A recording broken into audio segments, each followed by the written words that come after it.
Cada cop més persones ja estan de vacances i molts volen tornar als seus països d'origen. Per aquest motiu, els Mossos d'Esquadra fan des d'aquest cap de setmana un dispositiu especial a l'AP7. Intenten evitar l'accés d'equipatge o de passatgers en els vehicles que volen creuar l'estret de Gibraltar. Els Mossos d'Esquadra intenten evitar des d'aquest cap de setmana la típica imatge de l'autopista AP7 a l'estiu amb cotxes d'immigrants magrebins travessant Catalunya carregats de regals per a les famílies dels seus països d'origen. Amb un dispositiu especial durant 4 caps de setmana, la policia catalana farà controls als vehicles que vagin amb excés d'equipatge o de passatgers, amb deficiències tècniques o amb alguns ocupants sense sistemes de retenció. La intenció és evitar infraccions, però també accidents a causa del cansament o del sobrepès del cotxe.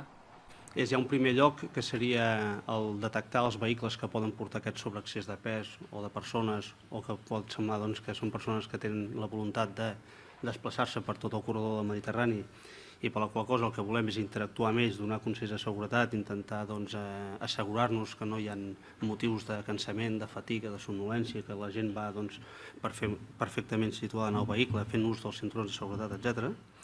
Juntament amb voluntaris marroquins de la Creu Roja s'intentarà conscienciar els viatgers que circular com pretenen infringeix la normativa i és perillós. Els que no compleixin la llei hauran de pagar una multa i deixar part de l'equipatge en un contenidor fins que retornin de vacances. Les estadístiques diuen que cada any hi ha menys accidents relacionats amb aquests vehicles, però hi ha conductors que s'estranyen dels controls. Un altre dels serveis que ofereix la Creu Roja és un espai per jugar per als més petits, perquè no hagin de patir tant la intervenció policial. I acabem l'informatiu d'avui de classe bo molletà amb la passarel·la de la Vinyota, construïda la passada tardor per salvar la C-17 al seu pas per Mollet. Doncs bé, ara aquesta passarel·la ha estat seleccionada pel jurat d'un premi que posa en valor l'arquitectura en el paisatge. Aquesta passarel·la de vianants que salva la carretera C-17 al seu pas per Mollet, la passarel·la de la Vinyota, ha estat seleccionada pel jurat del 6è Premi Europeu de Paisatge per participar a l'exposició que coincideix amb la Biennal Europea del Paisatge. El premi vol divulgar els projectes més rellevants realitzats des de l'any 2005 fins al 2009 a Europa. La passarel·la de la Vinyota és un dels 300 projectes presentats.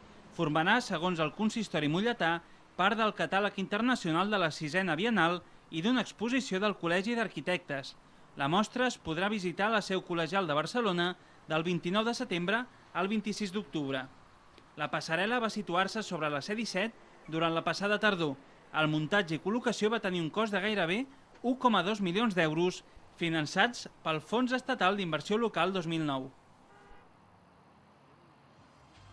I fins aquí l'informatiu d'aquest dilluns. Ara repassem els titulars més destacats. Després d'anys de reclamacions, el nou hospital de Mollet, situat entre la ciutat i Gallecs, és inaugurat. El president de la Generalitat, José Montilla, destaca l'aposta per la tecnologia, mentre que un grup de treballadors protesten per la retallada de sou. És la principal inversió de la Generalitat al Vallès Oriental en aquesta legislatura. El Partit Socialista Comarcal celebra la seva festa de la Rosa a Montmeló amb l'assistència del president de la Generalitat. Gairebé 1 miler de simpatitzants s'apropen a l'acte en un moment de dificultats pel projecte socialista. Els estudis de programació neurolingüística que s'imparteixen a Granollers aconsegueixen la certificació de la Universitat de Vic. Mica en mica, la capital vallesana va obrint camins per acollir estudis universitaris.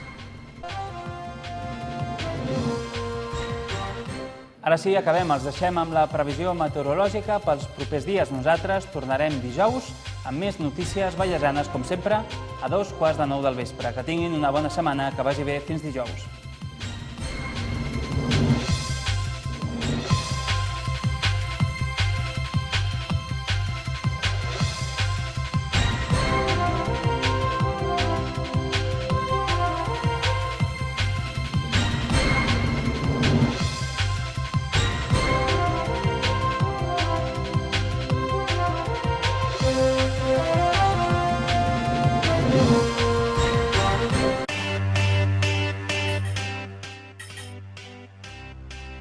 Soc l'electró de l'Electra. Aquest any us donaré consells per estalviar i fer un ús eficient, segur i sostenible de l'energia. Seguiu-me al meu blog energiaeficientblogspot.com. L'Electra, la teva energia.